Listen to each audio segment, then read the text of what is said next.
এবার ব্রয়লার মুরগিতে শনাক্ত হলো মারাত্মক ব্যাকটেরিয়া ই আলবার্টি। 4 জেলা থেকে সংগ্রহীত 17টি ব্রয়লার নমুনার সবগুলোতেই প্রাণঘাতী এই ব্যাকটেরিয়ার অস্তিত্ব পাওয়া গেছে।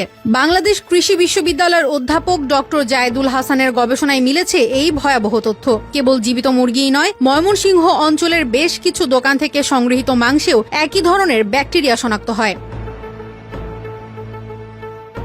ইশেরেশিয়া আলবার্টি বা ই আলবার্টি ব্যাকটেরিয়া প্রথম শনাক্ত হয় জাপানের মুরগির ফার্মগুলোতে। এটি ই কলাইয়েরই এক ভয়ঙ্কর রূপ। এতে আক্রান্ত হলে ডায়রিয়া থেকে শুরু করে কিডনি জটিলতাও দেখা যায়। গবেষকদের ধারণা, সংক্রমিত ব্রয়লার মুরগির মাংস খাওয়ার কারণেই এই জীবাণু মানবদেহে ছড়াচ্ছে।